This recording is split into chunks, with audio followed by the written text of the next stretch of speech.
siapa yang percaya yakin akan mati. Wa man tayaqqana bil maut, kata Sayyidina Ali, in hajamat aidat, maka jangan terlena dengan kesenangan dunia. Senang boleh, tapi jangan sampai terlena sehingga kita lupa akan ibadah kepada Allah. Dunia ini sementara dan suatu saat pasti akan kita tinggalkan. Dunia ini bukan tempat tinggal kita, tapi tempat meninggal kita. Nabi Shallallahu Alaihi Wasallam, "Kullu ummati yadkhuluna al-jannah." Semua umatku kata Nabi masuk surga semua. Memang ada umatmu yang akan masuk surga. Kata Nabi, qala Nabi sallallahu alaihi wasallam, "Man ata'ani dakhala al-jannah." Siapa yang taat kepadaku masuk surga.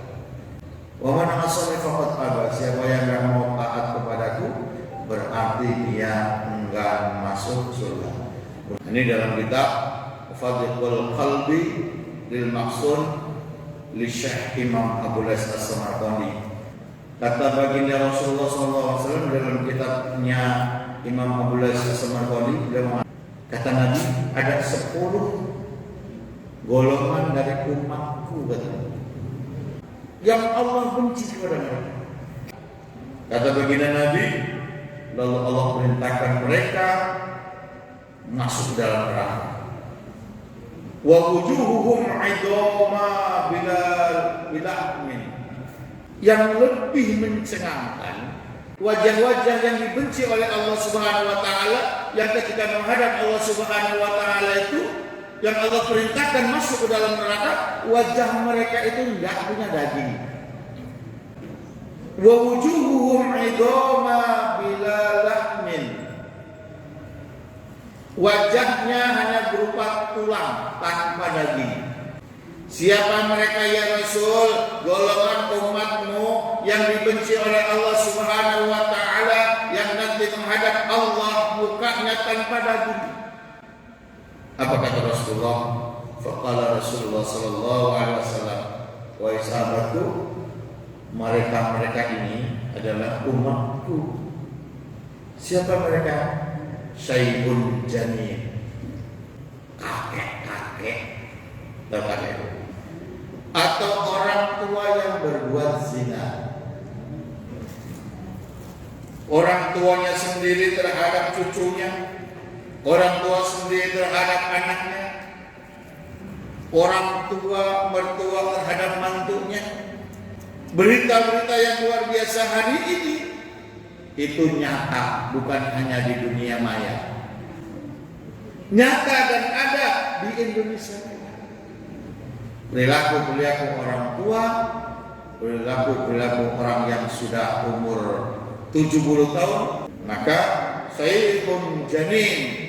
Ini disampaikan baginda Rasulullah SAW, nanti umatku ada dari umatku, mereka dibenci oleh Allah Subhanahu wa taala ketika ila yaumil qiyamah menghadap Allah Subhanahu wa taala, wajah mereka tanpa daging. Lalu yang kedua kata baginda Rasulullah SAW, wa aimamun dulur, pemimpin yang zalim.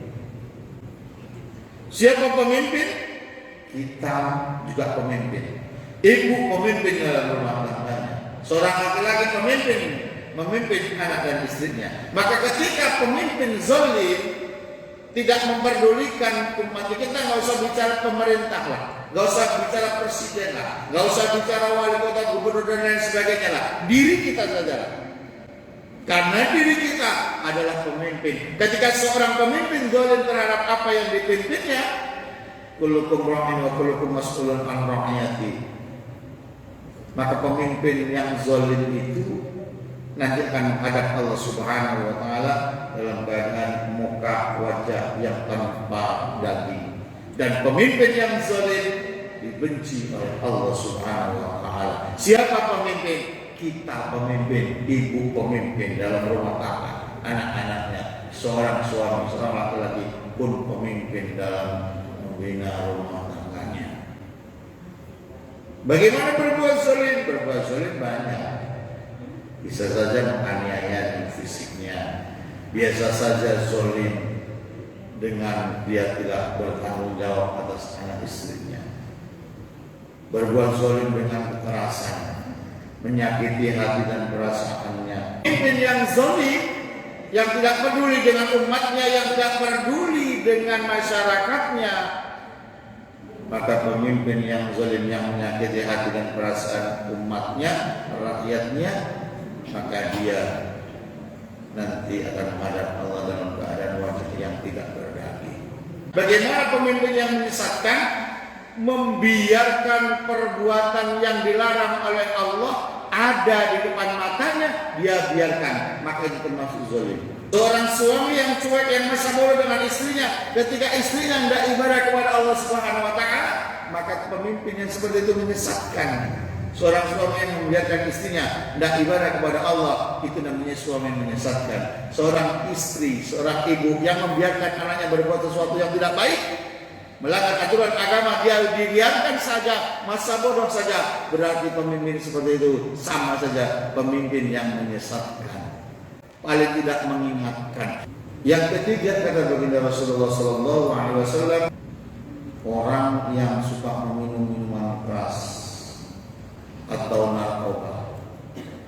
Yang keempat, waqafun liwalidayhi, seorang anak yang durhaka kepada kedua orang tuanya, menyakiti hati dan perasaan orang tuanya, meskipun dia beribadah kepada Allah Subhanahu wa Ta'ala, sujud dia lakukan, sholat malam dia kerjakan, puasa dia lakukan, sedekah pun dia kerjakan, tapi ketika dia menyakiti hati dan perasaan orang tua, maka sesungguhnya dosa yang adalah dosa besar adalah anak yang durhaka kepada kedua orang tuanya. Tapi kalau kita punya anak nggak bisa ngaji, nggak bisa sholat, ya jangan berharap ketika kita meninggal dunia anak kita menyolatkan kita. Borok-borok mau mandiin, borok-borok mau mandiin kita.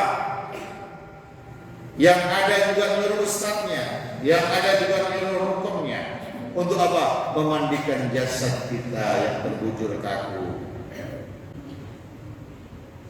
Maka ketika kita punya anak yang soleh dan soleha, insya Allah paling enggak anak kita mendoakan kita, paling enggak anak kita bisa menyolatkan kita ketika kita meninggal dunia. Baginda Nabi, orang yang dibenci oleh Allah Subhanahu wa Ta'ala, yang nanti ketika menghadap Allah di yaumil qiyamah dalam keadaan wajah yang tidak berdaging, yakni orang-orang yang suka mengadu domba agar orang lain itu saling membenci, agar orang lain itu saling bermusuhan, provokator, suka adu domba, membuat orang lain saling bermusuhan. Orang yang bermuka dua, bangkrut nanti dia, muflis dia, menjadi orang yang bangkrut dengan amal ibadahnya, walaupun ibadahnya sudah banyak. Walaupun kata Nabi tidak beriman. Sampai 3 kali baginda Rasulullah, demi Allah tidak beriman, demi Allah tidak beriman, demi Allah tidak beriman. Ketika seseorang sudah merasa aman dari kejahatan, keburukan tetangganya, bahwa itu kata Nabi, maka kata Nabi la yu'min, la yu'min, la yu'min. Itu selalu berkuasa. Ia sering menyakiti tetangganya. Apa kata Nabi? Ia nar, ia di neraka. Meskipun dia ibadah kepada Allah Subhanahu wa Ta'ala, sehebat apapun dia ibadah kepada Allah, rajin dia sholat malam, rajin dia sedekah, tapi ketika dia menyakiti kezalimannya terhadap orang lain, siapa yang percaya kepada Allah, beriman kepada Allah dan beriman kepada hari akhir, maka apa?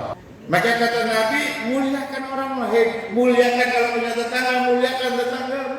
Jangan kita merasa beriman kepada Allah, kalau kita yakin kepada Allah dan hari akhir, muliakan saudaramu, muliakan tetanggamu. Kalau kamu beriman kepada Allah, beriman kepada hari akhir. Jadi yang kelima, wal masih. Yang keenam, orang yang menjadi saksi tapi palsu. Saksi palsu, artinya dia nggak pernah melihat, tapi mau jadi saksi. Saksi yang dibayar.